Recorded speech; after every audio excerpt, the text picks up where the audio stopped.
안녕하십니까. 이번에는 물류 조직의 효과 측정에 대해서 학습하도록 하겠습니다. 어떤 물류 조직을 얼마만큼 확대할 거냐 이런 부분은 그 물류 조직의 효율성, 어떤 비용성, 그 이익과의 관계 이런 부분이 염두에 둬야 되죠. 그런 측면에서 물류 조직의 효과를 측정해 본다고 할 수 있겠습니다. 그래서 물류 부분의 효과를 측정을 통해서 물류 부분이 얼마만큼 효율적인지 이걸 보는 거고, 그 다음에 또 물류 부서는 물류 혼자의 힘으로 물류 업무가 이루어지는 게 아니라 여러 부서하고 업무 연계성이 있기 때문에 물류 부서는 어떠한 타 부서 어떻게 연관되어 있는지 이러한 부분을 학습하도록 하겠습니다. 그래서 물류 조직의 효과 측정이나 어떤 모든 물류뿐만 아니라 모든 조직은 어떤 비용 대비 이익 대비 비용 어떤 그 조직의 효율성이 얼마나 있는지, 그래서 독립채산제라든지 사업부제라든지 이런 게 나오잖아요. 그래서 어떤 조직이 생기면 그 조직에 이익이 내는지, 그 조직의 비용이 얼마나 발생되는지, 그래서 그 조직을 얼마나 키울 건지 아니면 축소할 건지 이렇게 따져보잖아요. 그런 것처럼 물류 조직도 물류 조직이 어떤 물류 산업이 발달하니까 물류 조직이 커지고 발전하는데 그거가 얼마만큼 효율적인지 이런 걸 따져봐야 된다는 거죠. 그런 의미에서 물류 조직의 효과 측정인데 어떤 여러 가지 기준이 있을 수 있어요. 어떤 물류 조직의 어떤 효율적인 조직인지, 우리 회사가 이렇게 물류 조직을 했을 때 이 정도 물류 조직을 가지고 가야 되는지, 얼마나 효과가 있는지를 따져보는 방법이 여러 가지 방법이 있을 수 있지만 가장 첫 번째 방법이 매출액 대비 물류비로 본다는 거죠. 매출액 대비. 우리 회사의 매출액 대비 2%를 물류비로 쓴다는 그런 2% 부분의 비용을 지출할 수 있는 물류 조직을 구성한다는 거죠. 그렇게 함으로써 매출액 대비 물류비면 다른 경쟁점하고도 바로 비교할 수 있잖아요. 우리 회사는 물류비가 2%인데 다른 경쟁사는 물류비가 몇 %인가? 이렇게 비교할 수 있잖아요. 매출액 대비로 하면. 그럼 누가 우리 회사는 매출액 대비 2%를 물류비로 쓰는데 그 회사는 물류비를 몇 프로 쓰느냐? 그러면 동일한 업종일 경우에 바로 비교가 되잖아요. 그런 측면에서 매출액 대비 물류비를 많이 사용할 수 있는 거죠. 그리고 특히 내부적으로 부서들 간에도 비교할 수도 있고, 외부적으로 동업종에 종사하는 유사 기업과도 비교할 수 있다는 거죠. 그다음에 매출액 또는 총 물류비 대비 특정 물류 할당비, 그러니까 어떤 배송비, 물류비 중에서 하역비가 얼마 드는지, 하역, 운송비가 얼마나 드는지, 그 다음에 물류 인건비가 얼마나 드는지, 그 내역별로 어떤 물류 활동별로 좀 구분해 볼 수도 있겠죠. 그 다음에 생산성 및 프로젝트 관리 능력으로 효율성을 측정해 볼 수 있는 거죠. 예산 대비 실제 지출에 관한 어떻게 됐는지, 투입 대비 산출로 결정할 수 있는 생산성이라든지 프로젝트 관리 능력 등을 통해서 물류 효과를 파악해 볼 수도 있겠죠. 어찌됐든 그런데 물류 효과를 측정할 때는 물류에서의 정보 역할을 해야 된다. 물류는 물류 자체를 독립적으로 물류만 독립적으로 수행하기가 어렵고, 물류와 생산과의 관계, 물류와 마케팅과의 관계, 어떤 물류와 또 인사, 어떤 스태프들하고 관계 여러 가지가 있기 때문에 그거를 유기적으로 통제하고 관리하고 활동하기 위해서는 정보가 얼마만큼 그 효율적으로 소통되고 취합되고 통제되는지 이게 중요하겠죠. 그래서 물류 조직에서는 특히 정보의 역할이 중요하다고 할 수 있어요. 사실 조직의 목표는 정보를 처리하고 의사소통을 하는 것인데, 어찌됐든 특히 물류에서는 스텝 조직과 라인 조직을 만들면은 또 그 라인 조직별로 소통이 잘 안 되는 경우가 있다는 거죠. 그런 부분을 또 정보로서 잘 소통되도록 하는 부분.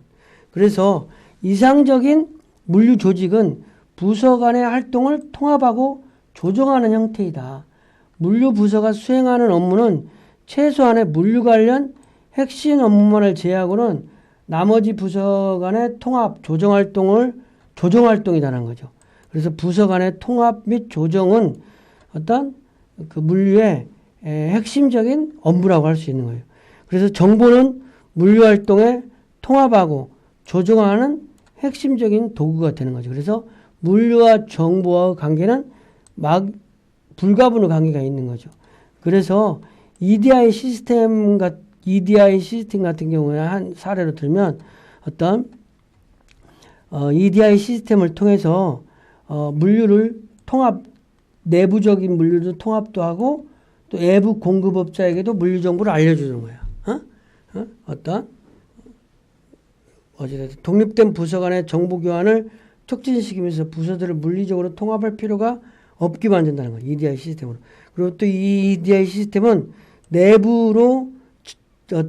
내부는 뿐만 아니라 외부의 공급업자에까지도 어떤 정보를 제공하는, 그러니까 제조업체에서 그러니까 판매업체에서 발주를 하면 제조업체가 그 발주 정보를 전부 다 EDI 시스템으로 취합할 수 있다는 거죠. 그래서 또 특히 물류조직과 거래 비용.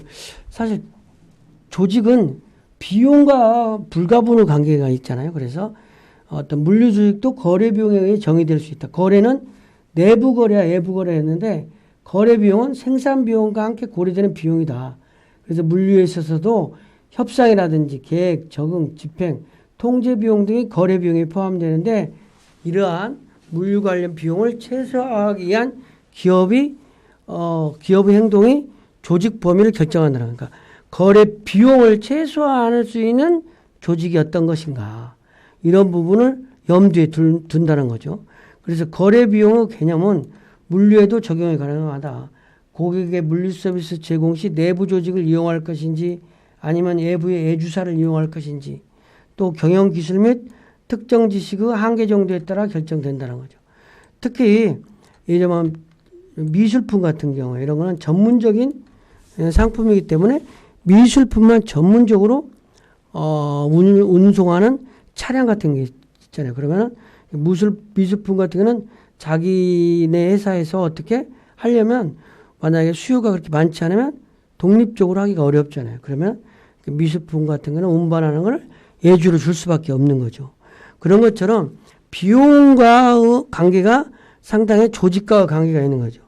미술품 같은 경우는 자기 회사가 얼마 발생되지도 않은데 자사 조직으로 하면 미술품 관련 조직도 만들어야 되지, 미술품 관련 차량도 사야 되지. 그러니까 비용이 많이 들잖아요. 그래서 비용은 조직을 만드는데 상당 부분 역할을 하는 거죠. 만약에 미술품을 운반하는 어떤 횟수가 작은데 어떤 회사에서 그걸 전담 조직을 갖췄다고 그럴 때 비용이 많이 나갈 수 있잖아요. 또 특히 물류부서와는 타부서와 연계성이 강하다. 모든 기업의 부서가 다 연관된 업무를 수행하지만 물류는 특히 독립적인 업무보다는 다른 부서와 연계성이 강한 업무라고 할 수 있는 거죠. 연계성이. 그래서 물류는 마케팅 부서와 또 연계성이 있는 거죠. 얼마만큼 판매할 것이냐 이런 거에 따라서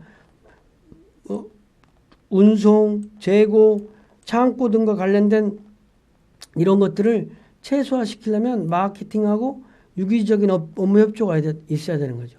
또 물류와 생산부서와 어떤 마케팅의 어떤 판매량이 결정되면 생산량과의 관계, 또 물류가 만약 이틀에 갈 수 있다, 하루에 갈 수 있다. 그러면 하루에 가면은 하루 거만 생산량이 있으면 되지만 이틀에 갈 수 있으면 이틀 부분을 생산해야 되잖아요.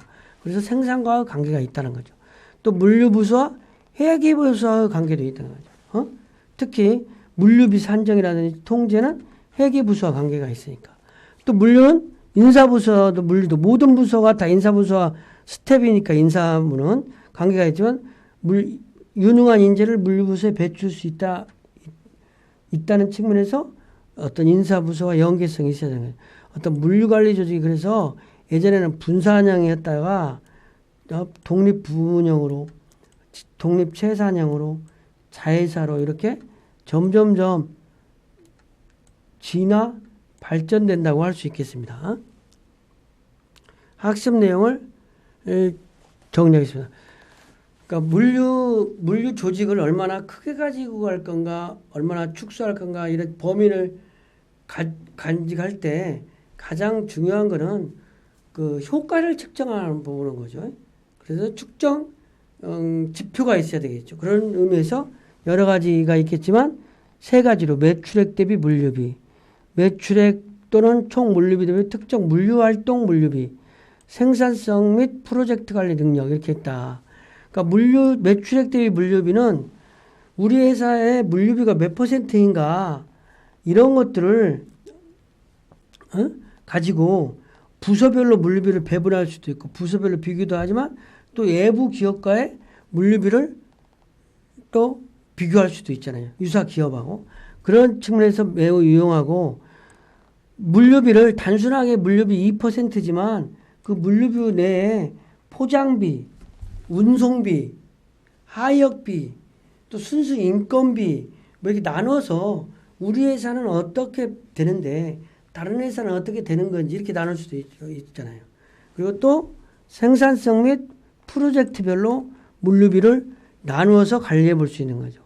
실제 지출액이라든지 예산 대비 지출액이라든지 투입 대비 산출로 계상할 수 있는 생산성이라든지 또 프로젝트별로 어떤 뭐 A라는 프로젝트 하는데 물류비가 5% 들었다든지 그러면 신규 프로젝트가 만약에 있다 그러면 유사하다면 A라는 프로젝트 할 때 5% 들었으니까 물류비를 거기에 걸맞게 5% 책정하고 거기에 걸맞는 조직을 구성할 수가 있는 거죠. 이런 부분을 하는데 어찌됐든 그 효율적으로 사용할 수 있는 거죠. 그래서 물류 조직의 효과를 측정한다. 이런 부분이 물류 조직을 얼마나 크게 할 수 있느냐, 작게 할 수 있느냐 이러한 부분이 되는 거죠. 그래서 물류 효과 측정 기준이 필요한데 기준은 여러 가지 기준이 있겠지만 주로 쓰이는 것이 매출액 대비 물류비. 두 번째는 물류비를 좀 세분화해 볼 필요가 있다는 거죠. 물류 비용 자체를. 세 번째는 생산성, 물류 생산성을 본다는 거죠. 그리고 이제 프로젝트는 이제 별개의 프로젝트별로 물류비를 관리한다. 이런 부분으로 요약할 수 있겠습니다. 이번 시간 강의를 마치겠습니다.